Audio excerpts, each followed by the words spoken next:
Alright, Movember, day 18, I'm going to do a bit on P. Melody's reality model. She says that we experience things outside of us. There's an event. When those events happen, it comes in simply as data. Now the data we pick up with our five senses.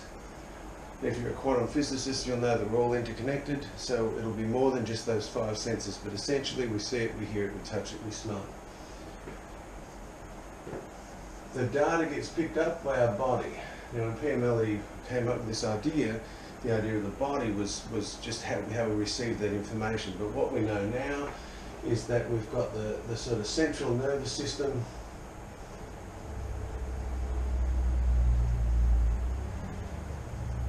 and the central nervous system, and it's it's the embodied brain, it's incorporated systems, the midbrain, what we know now about the limbic system that kicks in if what we perceive in this is a threat.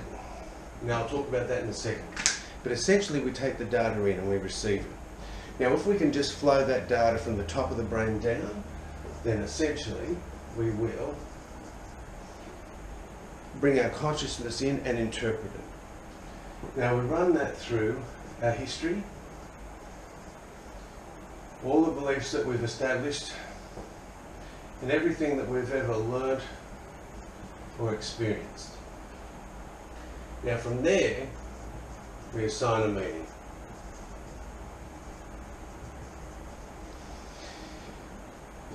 Now if you've grown up in a fairly functional environment and the brain has formed itself in the luxury of those good chemicals, and you've got good myelinated sheaths around all your neurons, then we're going to have an equilibrium, a window of tolerance to receive most data, unless we're under life threat.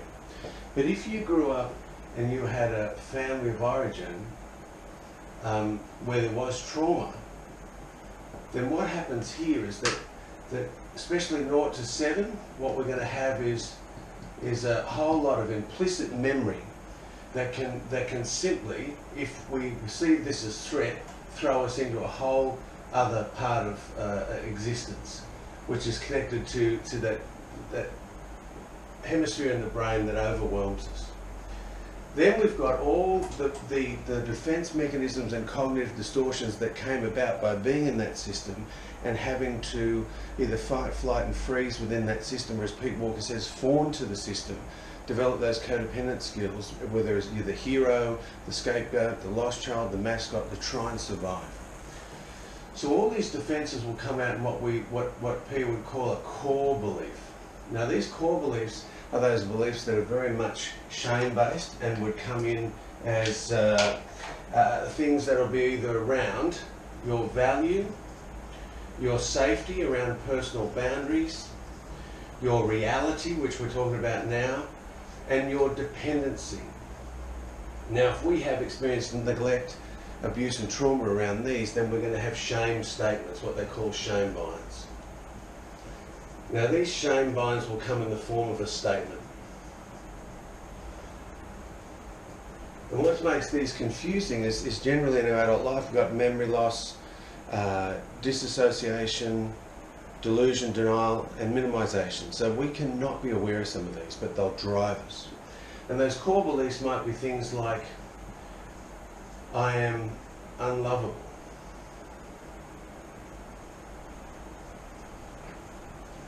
Or I am not good enough. Or I am unsafe. And these core beliefs very much then determine what happens next. Because once we've given it that meaning then determines what emotions we will have. Now in regards to emotions, Pia keeps it simple. Joy, love, fear, pain, shame, guilt, lonely. And let me just pull out one more here. They'll do a fear, pain, lonely, guilty, shame, and oh, let's go crazy and go passion, lust, which they talk about at the Meadows. Now, if you've grown up again in that safe environment, the brain's formed from the top down, the bottom up, and everything functions and as it needs to, then these emotions will be adult appropriate. That in regards to this data, this emotional energy will be consistent and congruent. But if you've grown up in that developmental trauma that's now triggered history, you're now in that historical reaction, then all of these can then be felt in ways that overwhelm us. Joy can be felt where we have hysteria. If you grew up in the family system where it wasn't okay to be spontaneous, open and joyful, we'll bottle it and can come out in a toxic level. Love can be felt as enmeshment.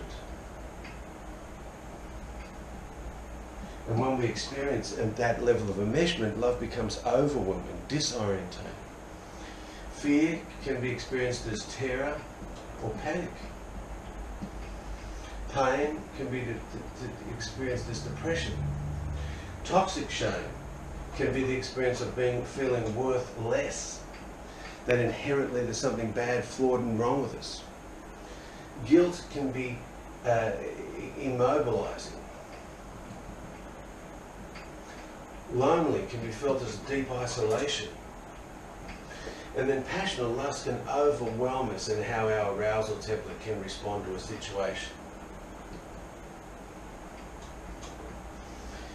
Now, when that toxic level of feeling kicks in, we're out of this moment. We're lacking the ability to be spontaneous. So it will then affect the behaviour that we then choose.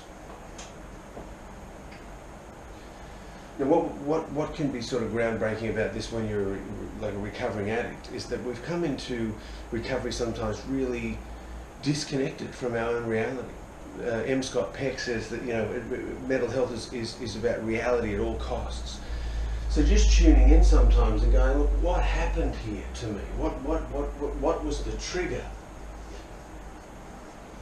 And then when it comes in as data, has it triggered something from my history that's determined this meaning? If I grew up where I grew up with a lot of rage, and someone comes in and each morning they've got an angry look on their face, they're red, they're flushed, the veins popping out, their gaze is piercing, their tone is high or deep. And when I experienced that as a child, I would get all the cortisol and the fear, and I might go into a behavioural sort of protection mechanism of hiding or disguising, fawning, being people-pleasing. So if I'm 35 years old and in the workplace and unconscious about that, and my boss comes in and has just had a car accident and they're all red in the face and piercing the high tone, they say, have you finished that project? What might just be a simple experience for someone else where they inquire, are you okay? For a trauma survivor, they think, wow, I'm not okay. The fear gets triggered, the toxic fear triggers the panic, then they'll feel the worthlessness will get triggered, guilt, maybe I should have finished it, immobilizing. And so when this all kicks in, then we can go down into these behaviours that end up being defensive. Now, these defence mechanisms that we go into are most easily found out in these reasons. Now, just tilt this just a little bit. There you go. Essentially, you know you're in defence mechanisms if you're 1, arguing facts, 2, assigning blame, and 3, keeping score. It's just the easiest way to know, where am I at the moment? Am I in my integrity or am I over there? And what makes this really difficult is that for codependents, our focus and locus, when we're triggered, will be on others. It's going to be outside of ourselves. And so essentially, for recovery to really work, what we're trying to do is that we need to turn the radar off and turn the X-ray machine on. And what that means is I need to focus internally. What did I get? What triggered me? What meaning am I giving it? Has it triggered something from my history that's given me a core belief that's now about my history? Has it triggered a toxic level of feeling? Because essentially from there, what I need to go into it as a behaviour is I've got to get that functional adult on board. And this functional adult's role now is to nurture that wounded child part of me, nurture that part of me. I'm responsible for these messages, no one else. And to then also contain this part of me that now wants to sort of build a wall that'll keep me safe, but it'll destroy intimacy. John Bradshaw said when we go into those toxic level of feelings, we cease having the ability to be a spontaneous person. It disconnects us from ourselves because I want to numb that out.